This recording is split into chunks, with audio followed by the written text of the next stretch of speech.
Hey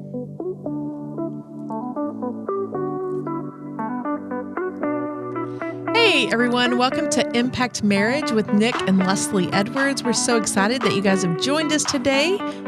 Just fun. This has just been really fun to do, and I've really enjoyed doing this with you and learning and growing all the things. And absolutely, it is a lot of fun to be able to share with you, and it's enriched our marriage. It's challenged our marriage. Yeah. It's every week working to come up with great material for you that grows your marriage and impacts your life and your future.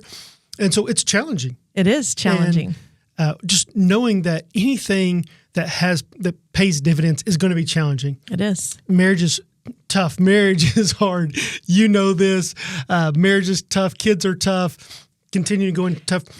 But it's worth it. And I think that's what we're realizing. Yeah, that makes me think this week, 3 different couples, because, June goes into the marriage season, right? Like how many of y'all been to weddings? I see people are either going to weddings or they've got lots of anniversaries.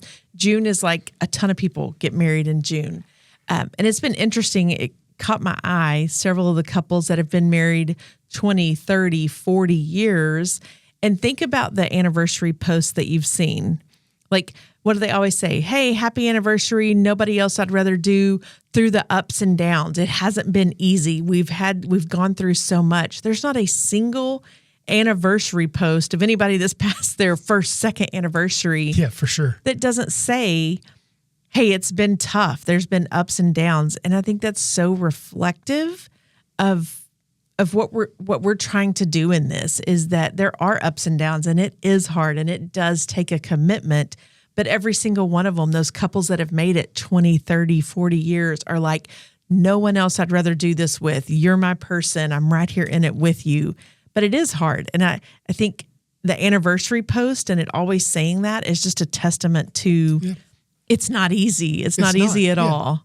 One of the things we love doing is seeing couples that been married 30, 40, 50, 60 years. Yeah. And you see this couple that's in their 80s and they're holding hands. And I just always like that, just knowing they went through a lot of crap to get to that point. Very true. Just because that's how it has to be. Yeah. And just knowing that marriage is going to be difficult, but keep fighting. Yeah. You may be watching this. Maybe this is the first time you've ever watched one of these. I just want to encourage you, keep fighting, stay in it. Don't give up. It's worth it. Do whatever you need to, whether it's going to counseling for yourself or marriage counseling, contact us. We're doing quite a bit of help for different couples right now. And we want to continue to invest in marriages. And so whether you're high, you're low, your spouse is up or down, stay in it, keep fighting for your marriage, because God has a plan to bless you through it. And keep getting better. It doesn't take 52 steps the first time that you go out there. It's kind of like bodybuilding. And when you start working out, you're not going to go run a marathon your first time. We talked last week, like doing the couch to 5K kind of thing. You don't run a 5K your first time out there. And some people may be really struggling and may be far from where they want to be, but it's little bitty steps every single day. And don't get discouraged in the little steps. You don't know I did this. So I was up here working in my office earlier today, and today's June 1st. It is Sunday. This will go out on Monday. And so today I went in my office and I recorded myself. Okay. How many push-ups can I do in a row? Oh, okay. And the goal is that I'm going to do 10 push-ups every single day. I'm not going to do more than that, but just 10 every day. Okay. At the end of the month, how many can I do? Oh, okay. Which is just a small step. Just doing 10 a day, how many does that get you from what you did 30 today? days. And that's so true. It's just little bitty steps that you can do. And I think Satan wants to tempt us and say, oh, you are so far out of it. We've had times just recently like that. We're like, oh, this is rough. This is hard. But it's just one little steps that you keep pushing, you keep going, and you keep striving to be better. We had to get better at communicating to figure out what the issue was. We had to get better at serving each other to figure out what the issue was. Just keep going, keep getting better, which is what our tagline is. And not just getting better, but learning what you need to get better at. That's a great point. So often we fight to get to a finish line and realize that's not the finish line I wanted. So knowing what you need to fight, know what you need to improve on, understanding not just what I need to improve on, but if we don't have the skills to improve on, what skills do we need to go get? Yeah. which really ties in great with what we're going to talk about because it's a spinoff of what we've already talked about. We talked several weeks ago about the biblical role of a woman, the biblical role of a husband, being respect and love. And those two things. And just as we thought about it, hey, where do we want to go as we've looked at different topics? It's just time to dig in a little bit deeper. Yeah. So here's what I realized. I'm going to put it to you this way. Okay. This is the reason for all of your arguments. Oh, that's very true. This is at the end of the day, when you get down to it, this is why you have arguments. Every one of your arguments is because Satan has a plan to destroy your marriage. And the way he wants to do that is by making you selfish. Yeah. Which is very true. And only seeing your own perspective. We don't want to see the other person's perspective. We just want to see ours. And so that's what it says in Philippians 2. It says, do nothing from selfish ambition or vain conceit, but in humility count others more significant than yourself. Let each of you look not only to your own interests, but also to the interests of others. Have this mind amongst yourself, which is in Christ Jesus. This is the key part. Who, though he was in the form of God, did not count equality with God a thing to be grasped, but he emptied himself by taking the form of a servant, being born in the likeness of men. He humbled himself and become obedient to the point of death, even death on a cross. This needs to be your new wedding passage. I'm not sure people would like to how hear that's going to land, but it's so true. It really is. The times that we think back. Nothing out of selfish ambition. It's when your selfishness creeps in that you get you're prideful. You lack humility in how you're dealing with your spouse, speaking with your spouse, what you're thinking about your spouse. That's very true. It all goes back to when you see those areas pop up is when I'm thinking more about myself than meeting your needs. And so as we talked about this and just understanding that it is this selfishness, but it's this communication. It's how you love, how you honor, how you respect. And the struggle with that is, how do I see it from your point of view? It's so true. And that's kind of one of the things when you kind of text, hey, we text each other when we were kind of in a bit, what do you think the main issue is? Yep. And I just said, you clearly have needs that I have not learned how to meet, or I'm not doing a good job. And you said, me too, in the same will, that it really does come down to there were things that I was doing that wasn't showing you respect and honor, which is your greatest need. And that's what we had to work on. I had to get over, I think I'm meeting those needs. What I'm doing, my selfishness in it, thinks that it's meeting those needs for you, but it's not. And it's not about what I think meets your needs. It's about what it actually does. For you, what actually meets your needs. Yeah, so the way I've told this to people in the past is, if I think the most loving thing I can do is to bring you a strawberry milkshake every day from Whataburger.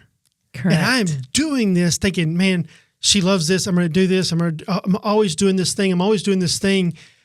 And then 10 years later, I learned you don't even like strawberry milkshakes. What you really wanted was a chocolate smoothie from Wendy's. Correct. Right? And so, I wanted to give you this thing, but it wasn't the thing that you needed to receive. And it doesn't take away from that act. It is important to give that credit for that. Absolutely. You have to realize, hey, how do I honor, hey, I appreciate the effort that you're giving, and that's just where you learn and grow, but that's not meeting what my ultimate need in that is. And just how important it is to be able to have those conversations, and you have to fight the defensiveness in that. I think there's some general principles that we talked about in that is, it's how you speak about your spouse, how you speak to your spouse, things that you say, things that you don't. But I think it's so much more personalized than that. And I think that's kind of what I want to dig in. What we talked about digging in on this episode is, what does it practically look like to show that respect? And how do you make sure that you're doing it in a way that your spouse feels loved, that your spouse feels respected, versus just what I'm doing these things. You should feel this way. Yeah. And so often, I would guess there's at least one couple out there, maybe more than one, that they've had some kind of argument that looks like, hey, I want you to buy me flowers, but I don't want to tell you to buy me flowers, because if I tell you to buy me flowers, then you only bought me flowers because I told you to buy you flowers, even though I bought them up the next 50 times. Yeah. And that mindset is, you're setting yourself up for failure. And so you have to communicate. Here is actually what I need from you. Yeah. And I think that requires you digging into what you really need. You really need to understand what it is you need. Like we talked about this, like quality time. And here's the deal. If you and your spouse have matching love languages, you have no idea how lucky and how blessed you are that your love languages are the same thing, because our love languages are not the same thing. Yeah. And it's just hard. Your love languages are? My love languages are, you should answer this if you... Quality time and acts of service. Correct. And mine? Physical touch. And physical touch. And physical touch. But you're also words of affirmation. Right. It's actually words of affirmation and physical touch will be second. Absolutely. But knowing those things and knowing that they're different and how those things come about. And even when I think I'm doing an act of service, does it actually meet what you think it is? Yeah. Same, and especially because that's not your natural go-to. And if you want to know what your spouse's natural love languages are, you know how to do it? Go for it. You just watch what they do. Watch what they do. That's right. Because it's natural for them to do. I, out of natural inclination, do acts of service for you. Anybody that's watched this podcast, you are natural at words of affirmation. You've done that multiple times, on the podcast. That comes very natural to you. And it's not that I don't feel love when you do those things. Same thing. It's not that you don't feel love when I do acts of service for you, but that is not what hits you at the heart of the core of who you are. Exactly. Yeah. That I feel respected or I feel loved in that. And so in the same way, that's also where our biggest pain comes from. Absolutely. Say more about that. When it cuts to your core, when they do something so if I am words of affirmation, a couple words can cut to my core and hurt me deeply. Absolutely. And so refusing to spend time with you cuts deeper than not giving you words of affirmation. Absolutely. So it's very interesting. If you'll watch what your spouse does, you will see what their natural words of affirmation are. And I know we had to figure that out, because I spent so often, I'm like, I do so much for you. I do all these things. And Thank you. Exactly. You appreciate it. I do. It's 100%. absolutely. You can appreciate what your spouse does and it still not fulfill something in your love greatest need in that respect and honor. And so it really is, you got to ask your spouse the question. We just learned like quality time, is not for me what we thought at first was just kind of vegging out, being able just to hang out together. And that wasn't. And I'd be like, it doesn't really fill my bucket. And you're like, but we're spending time together. And you thought it was. Absolutely. And so I would work to do those things thinking I was doing what you wanted, what you desired, what you actually communicated to me. Yes. You actually told me, when you do this, I need this. Yeah. And then as you discover more about yourself, you go, I always thought it didn't fulfill me because you were just doing it to do it for me, but it actually wasn't fulfilling you. Yeah. And that's hard. That's a hard thing to realize. Yeah, we both learn things about ourselves. If you're not patient with each other in that, I think that's when it requires a lot of patience, is when you're learning these things. And it goes back to the humility. I have to consider you better than myself if it's going to work in that. And you have to appreciate the effort that your spouse is giving, but work to refine that's going to meet what those needs are. I've learned to be affirming to you, and to, when that doesn't come naturally to me, to affirm you and to say those things, because it does fill your greatest need. If we're driving down the road, I make a point to put my hand on your leg or to rub your neck just while we're driving, because I know those things. Those don't come natural to me. And that's where I have to step out of my selfishness. And that's where it is. Look not only to your own interest, yes, but look to the interests of others. And when you do that, the more you give to me in those ways, the more I want to be able to show you love, like you need to receive love. And so it becomes this cycle, or it becomes this cycle of withdraw, withhold, and then it just leads down this path of destruction. Yeah. The most dangerous thing that can happen in your marriage, is for you to say, well, my spouse isn't meeting my needs, so I'm not going to meet their need. Oh, yeah. And just, you're not showing me acts of service, so I'm not going to affirm you, or I'm not going to. That is a dangerous, dangerous, dangerous ground that Satan is going to get his foot in and be like, ha, ha, ha, watch this, as he spreads you apart. The small little wedge that grows and grows over time. And that even then, when they try to do something that is with all their heart loving, you can't even see it. Yeah. When they try to do something with authentic love and compassion, you can't even receive it because you've put on these blinders. And that's what we talked about a couple weeks ago. That root of bitterness grows, and it just grows and grows and divides you, and it really eats at your own soul. Yeah. So how do you suggest that couples communicate about what their needs are and that kind of stuff? How have you seen that played out that works best? So first of all, go online, do a 5 love languages test. There's so many of them that are free online. Just take 10 minutes. Yeah. It'll help you walk through it. Watch a couple YouTube videos. If you want to sit down with us and walk through them so you can actually communicate those, you're going, all right, this is what we learned. We're not really sure what to do with this now. And if feel like even in that conversation, it can be a little volatile, right? It can. If you're not in a good place, if you're not willing to give each other patience, it can be a hard conversation because you don't feel like your needs are being met. It can be a hard conversation. Want to say, you don't ever do this. You don't ever do this. And so a couple words we never use: never, ever, always. Those are never true. They're not. It's not always who they are. Then you're starting to point to their character rather than an action that they took.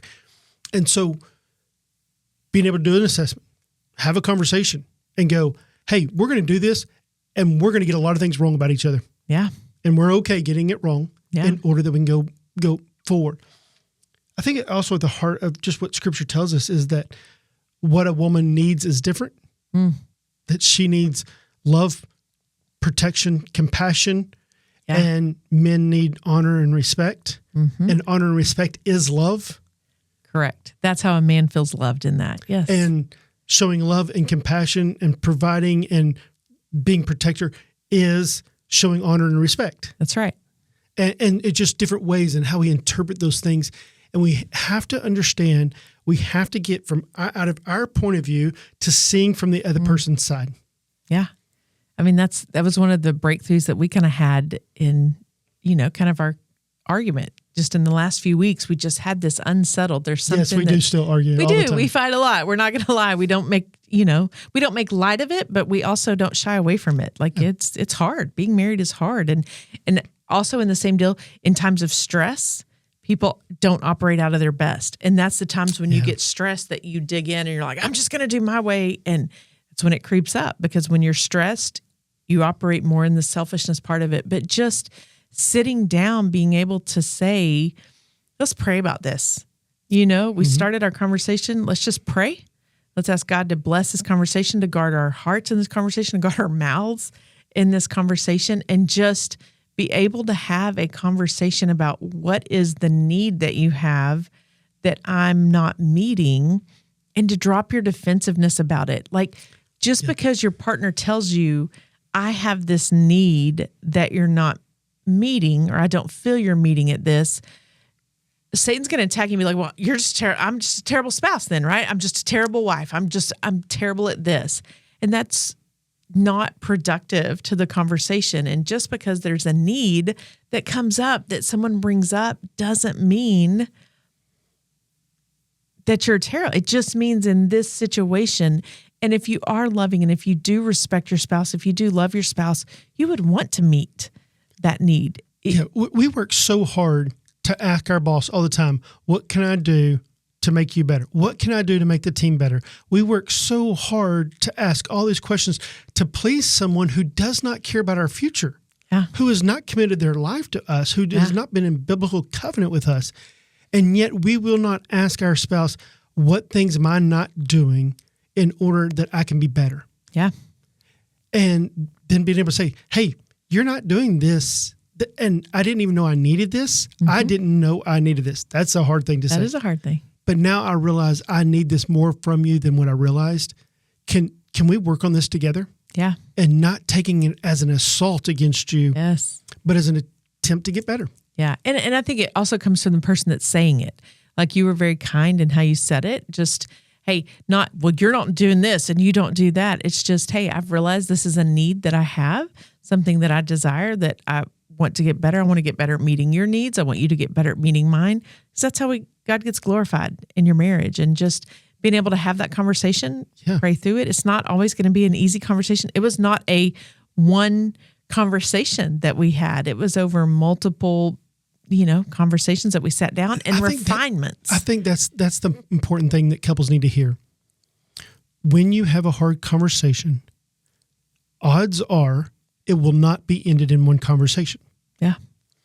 You didn't get in a hole overnight. You're not going to get out of a hole in one 30-minute conversation. That's true. Or 2.5-hour conversation. You're not going to get there because it's going to take this refinement. It's going to have to take some processing. It's going to have to take some time that I chew on these words and go, wait, what did she mean by that? And not going to that. She meant that. I know that's what she meant. Positive intent. But the assuming positive intent. Yeah. This person is not against me. Yeah.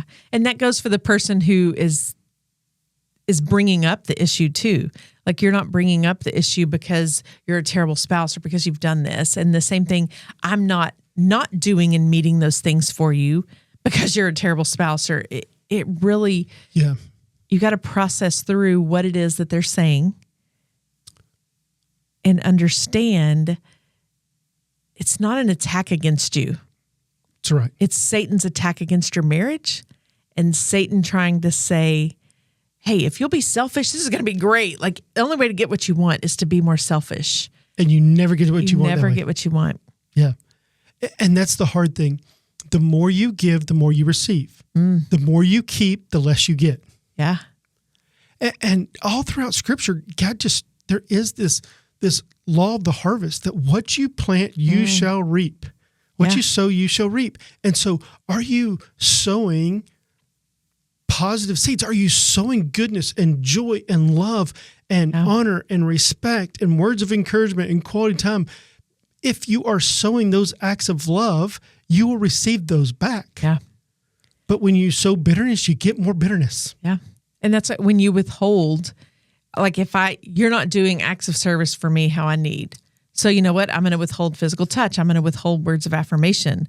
Well, that's not going to encourage you. You're not going to go, oh, she's not doing these things, so I must not be doing acts of service. I think that's a mature way once you realize what it's doing.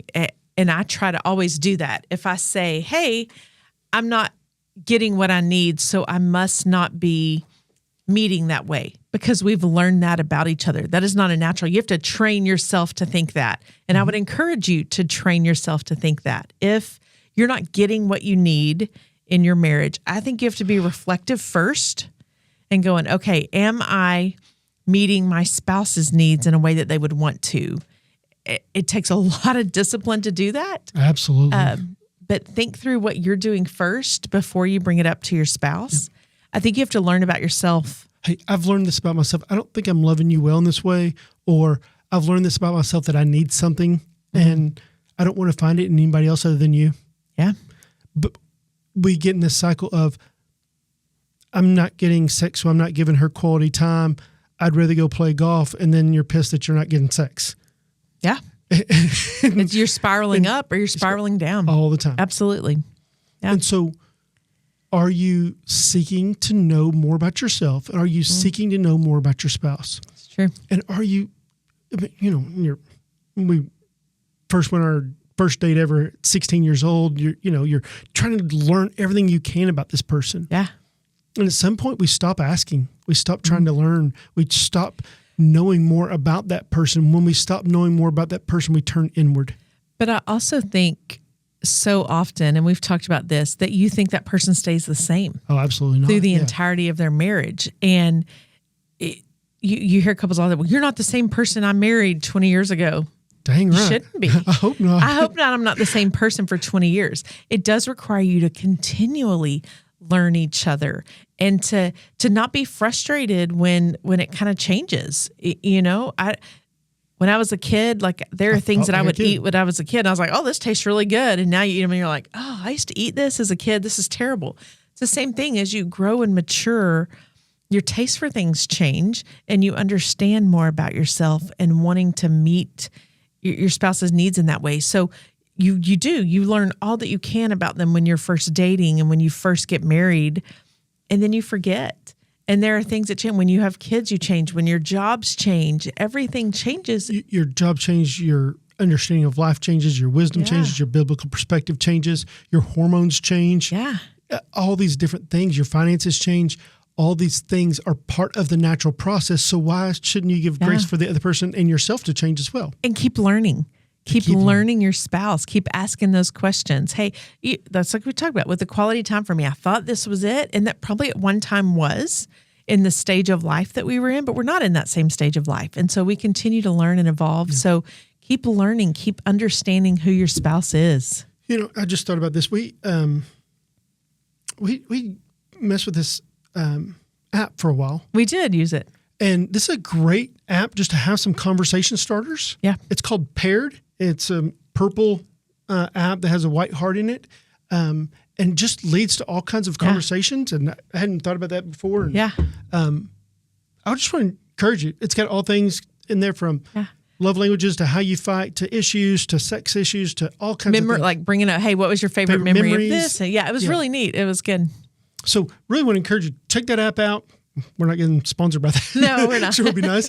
But check that out. That's a great resource to have some more difficult conversations that you don't have to bring up. There were some things that we did from that we were like, oh, I didn't realize this about myself. Or I thought, because there's ones where it does like paired quizzes where it'll ask Nick questions about him and then I guess the answers and then vice versa. And then it'll kind of match you up and say, whoa, you got a 30 about Nick. You don't know him how you thought you knew him.